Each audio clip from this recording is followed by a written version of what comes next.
Welcome to my channel Supriya homely kitchen. আজ আমি আপনাদের কাছে নিয়ে এসেছি ভেটকি মাছের পাতুরি।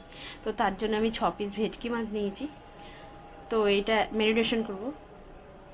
তো আমি এর মধ্যে এবার স্বাদ মতো নুন দিয়ে দেবো।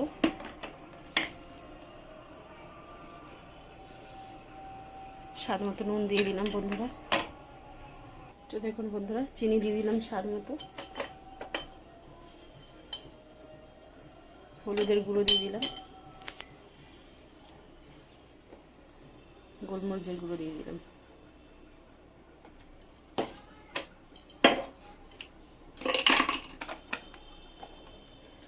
গোলমরিচের গুঁড়ো দিয়ে দিলাম। এবার আমি এর মধ্যে কাজু, লঙ্কা আর সাদা সর্ষে বেটে রেখেছি, এটা এর মধ্যে দিয়ে দিচ্ছি, হাত দিয়ে দিয়ে ফিট। তো দেখুন বন্ধুরা, মশলাটা দিয়ে দিয়েছি। আর আমি এর মধ্যে সর্ষের তেল, বেশ খানিকটা সর্ষের তেল দিয়ে দেবো। দিয়ে এই মাছগুলো ম্যারিনেশন করব। আধা ঘন্টার জন্য ম্যারিনেশন করে রাখতেন পারেন, কিন্তু আমার সময় নেই, ওই জন্য আমি সঙ্গে সঙ্গে ম্যারিনেশন করে রাখলে টেস্টটা আরও সুন্দর হয়, সুস্বাদু হয়। আর ম্যারিনেশন করার সময় নেই বলে আমি এক্ষুনি বেঁধে নেব। দেখুন বন্ধুরা, এরকমভাবে ম্যারিনেশন করে নিতে হবে। আধা ঘন্টার জন্য রেস্টে দিতে হবে, কিন্তু আমি সঙ্গে সঙ্গে করে নেবো। তাও 5 মিনিটের জন্য রেস্টে রাখলাম, পরে ফিরছি। তো দেখুন বন্ধুরা, আমি কলা পাতা নিয়ে নিয়েছি। কলা পাতার মধ্যে মাছটা নিয়ে নিলাম, মশলা দিলাম ভালো।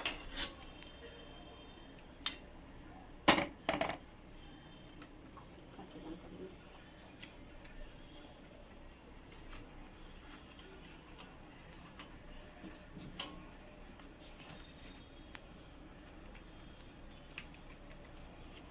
এরকম করে বেঁধে নেবো বন্ধুরা।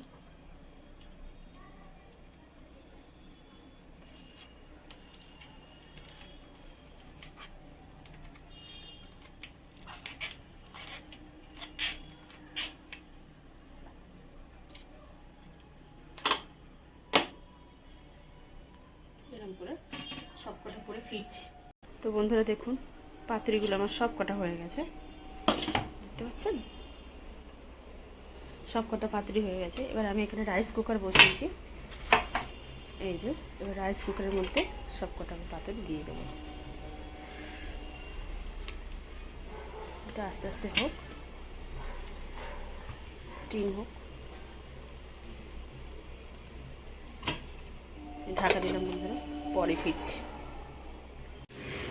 দেখুন বন্ধুরা, আমার পাতুরি রেডি হয়ে গেছে। এবার ট্রাই করব।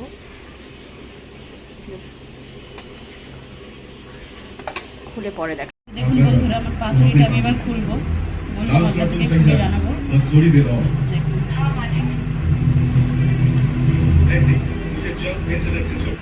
দেখুন বন্ধুরা, এরকম হয়েছে আমার পাতুরি। তো আপনারা ট্রাই করবেন, ট্রাই করে কমেন্ট সেকশনে কমেন্ট করে জানাবেন আমার রান্নাটা কেমন হয়েছে। আর আমার চ্যানেলটা লাইক অ্যান্ড সাবস্ক্রাইব করবেন। Thank you for watching.